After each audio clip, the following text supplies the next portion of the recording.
Bonjour à toutes et à tous.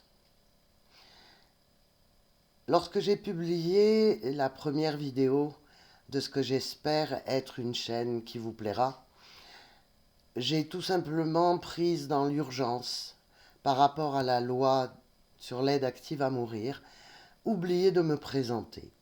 Donc cette petite vidéo va peut-être vous permettre de comprendre non pas qui je suis, mais en tout cas ce que j'ai fait, ce que j'espère faire avec vous.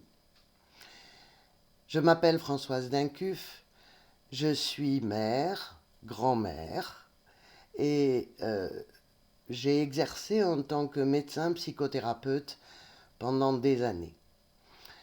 Mon parcours a été très particulier puisque cette spécialité, si l'on veut, m'a permis de côtoyer à la fois des patients en cabinet, des patients dans des hôpitaux et dans des cliniques, et aussi des sportifs de haut niveau, des chefs d'entreprise. Outre être en exercice, j'ai aussi fondé deux entreprises à travers lesquelles je voulais faire passer le message que la relation entre soignant et soigné est essentielle dans la prise en soin des malades. J'ai donc fait des formations pendant plus de 20 ans dans beaucoup d'hôpitaux dans la France entière, en essayant tout le temps de rassurer les équipes soignantes sur le fait que la relation qu'ils pouvaient établir avec les patients permettait effectivement, même au dernier moment, même au moment de la mort, de bien soigner. Parce que je pense que lorsqu'on est patient, on ne se rend pas compte à quel point de nombreux soignants ont le sentiment à l'heure actuelle de mal soigner. Et d'être mal soignés d'ailleurs, parce que la situation actuelle du système de soins n'est guère encourageante. Outre ces entreprises, ces interventions, ces consultations, je suis une femme de foi, je ne peux pas le dire autrement. C'est-à-dire que j'ai dans le cœur l'évidence qu'il existe quelque chose de plus grand que moi et que la vie est une dimension qui mérite d'être respectée, quel que soit le moment. C'est un philosophe, Denis Marquet, qui dit quelque chose de très beau. Il dit « Nous ne sommes pas à l'origine de nous-mêmes ». Voilà, je crois, la clé d'une humilité nécessaire, pas toujours présente, même chez moi, lorsque l'on est en relation avec quelqu'un qui est en souffrance, quelle que soit la souffrance.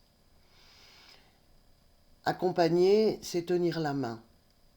Ça n'est pas tirer, ça n'est pas pousser, ça n'est pas faire pour, ni faire contre d'ailleurs, c'est faire avec.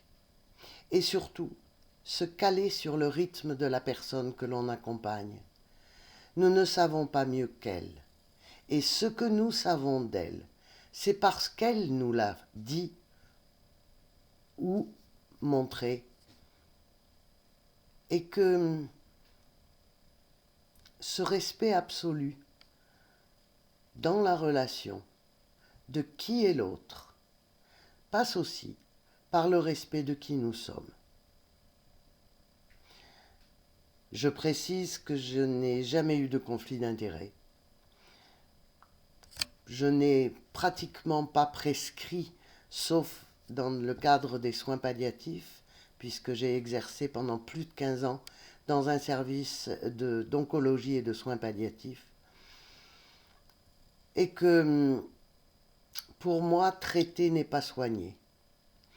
Et que je pense que, avec l'expérience que j'ai eue dans ce service de soins palliatifs, où je travaillais en binôme avec un médecin interniste, j'ai trouvé que cette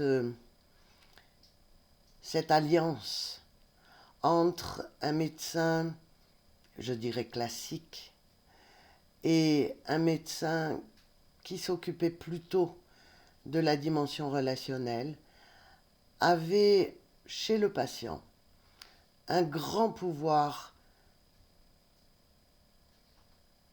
de rassurance, de mise en sécurité. Voilà, je pense que j'ai fait le tour de ce que j'ai fait dans ma vie. Lorsque j'ai pris ma retraite, dans des circonstances un peu rock'n'roll, puisque j'ai eu moi-même une crise de santé qui m'a obligé à arrêter, j'ai écrit. J'ai écrit pour à la fois me mettre au clair avec une grande colère, puisque c'était pendant le moment de la crise sanitaire, qui m'a laissé vraiment totalement dans une totale incompréhension de la façon dont mes confrères et consoeurs ont accepté de se soumettre à cette règle absurde pour un médecin qui est ne pas soigner. Et donc, j'avais besoin d'exprimer cette colère, de la mettre au clair. J'avais besoin de raconter les expériences que j'ai traversées pendant 40 ans.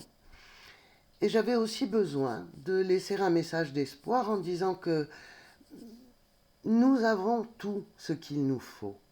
Nous avons, comment dirais-je, fait des progrès extraordinaires. Nous avons une compréhension de plus en plus fine des mécanismes de la santé, des mécanismes du déclenchement des maladies, des mécanismes de l'épigénétique. Et que donc, il est absurde à l'heure actuelle de voir que nous nous contentons souvent de faire un diagnostic et immédiatement de vouloir calmer les symptômes. Je pense que chacun d'entre nous, chacune d'entre nous, mérite mieux, et notamment mérite de donner du sens à l'expérience de maladie ou de souffrance que nous traversons. Ce livre s'appelle Vers l'amour médecin. Il est en vente dans toutes les librairies, sur commande, et bien entendu en ligne, et il existe en version numérique. C'est un petit ouvrage écrit avec simplicité, mais je crois avec cœur. Et il est à la base d'un certain nombre d'activités que j'ai mises en place, outre cette petite chaîne sur laquelle j'aborderai un certain nombre de sujets qui me paraissent ou importants ou intéressants.